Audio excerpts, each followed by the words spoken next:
Desde os tempos de Jesus até agora, eu creio que até o fim será assim. Existem 3 grupos de pessoas que dizem seguir a Jesus. O primeiro grupo está em João 6, no verso 2, que diz assim: E grande multidão o seguia, porque via os sinais que operava sobre os enfermos.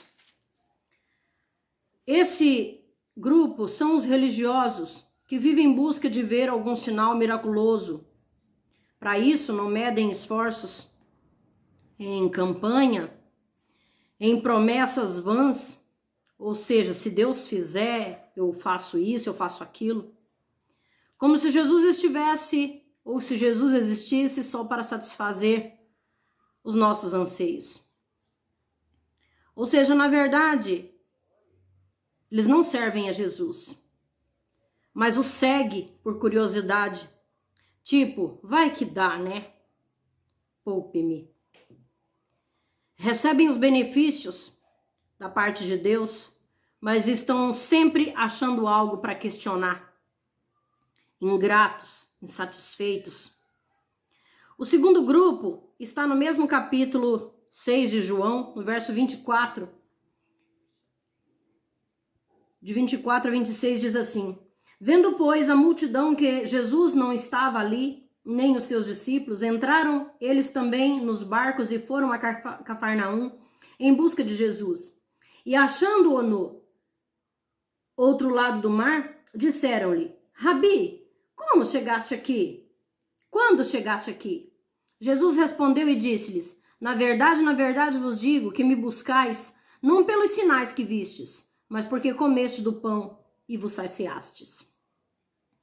Ou seja, esse segundo grupo são materialistas. Nem os sinais os impressionaram. Jesus disse: vocês me buscam, não pelos sinais que vistes. Nas entrelinhas, Jesus está dizendo: vocês não querem a mim, vocês querem o que eu posso oferecer. Porque comestes o pão e vos saciaste, ou seja, querem mesmo é serem supridos, querem as suas necessidades supridas. Observação: não é errado ficarmos maravilhados com o agir de Deus em nosso favor.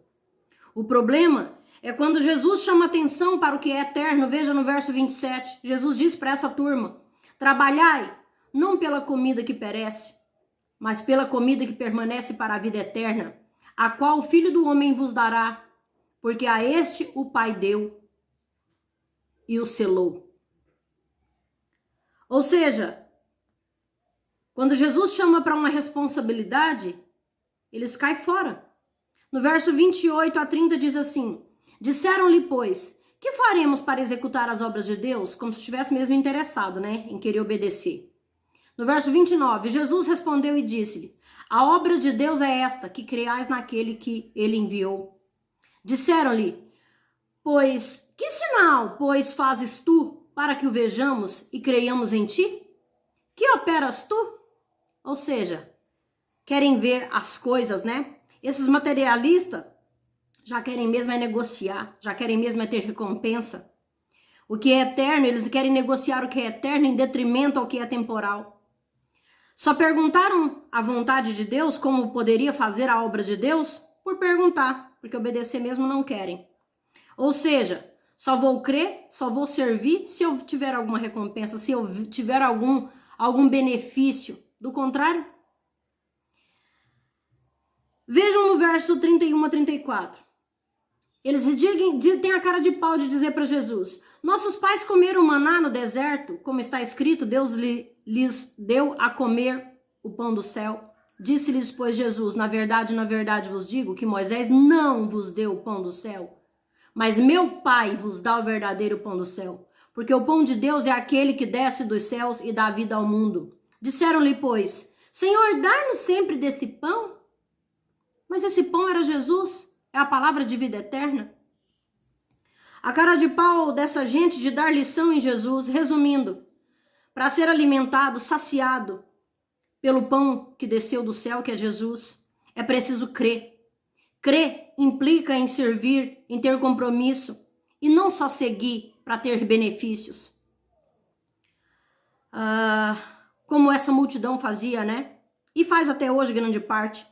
Por isso um povo carente, um povo faminto, sedento, continua vazio. Falam sobre Deus, mas não conhecem o caráter de Deus. Veja no verso 60 do capítulo 6 de João. O verso 60 diz: muitos, pois, dos seus discípulos, ouvindo isso, disseram: duro é esse discurso, quem pode ouvir? Esses são os que não gostam de ouvir a verdade. São os interesseiros. Veja no verso 66 do capítulo 6 de João. O verso 66 diz assim: desde então muitos dos seus discípulos tornaram para trás e já não andavam com ele. São os que abandonam a fé por qualquer motivo, só querem ouvir o que lhes agradam, são melindrosos, se chateiam por qualquer coisa, se chateiam, né, quando ouvem a verdade.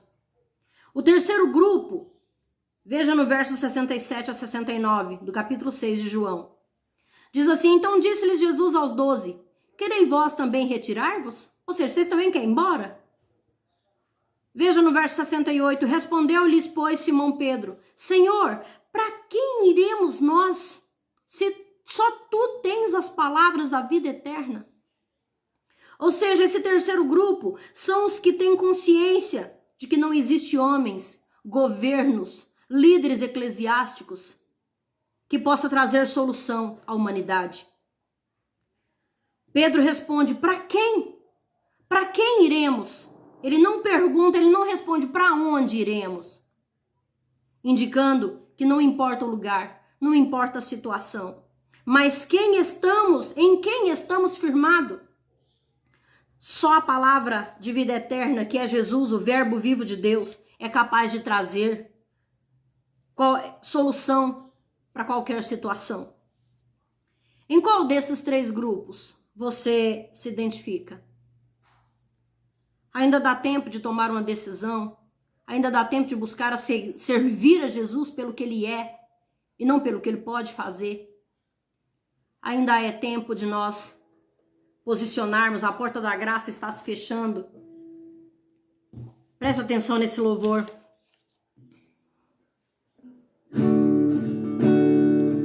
Por onde Jesus passava aqui na terra, as trevas se dissipavam, a dor fugia,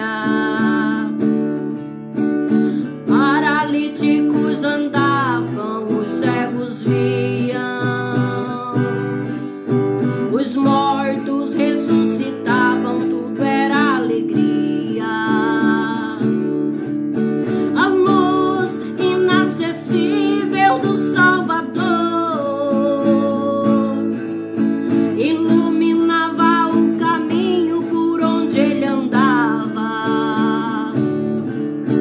As tempestades dessa vida se desfaziam, milagres aconteciam por onde Jesus passava.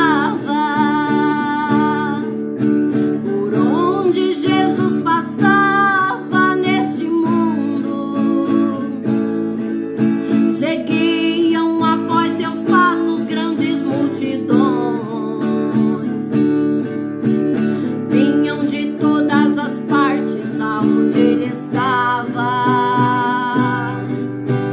Dava à alma ferida amor e perdão. Você que neste mundo vive amargurado, sem paz, sem amor, sem carinho, sem consolação, venha, dai-me sua mão, fique ao nosso lado, estamos no mesmo caminho, por onde Jesus passava. Venha, dai-me sua mão, fique ao nosso lado, estamos no mesmo caminho, por onde Jesus passava.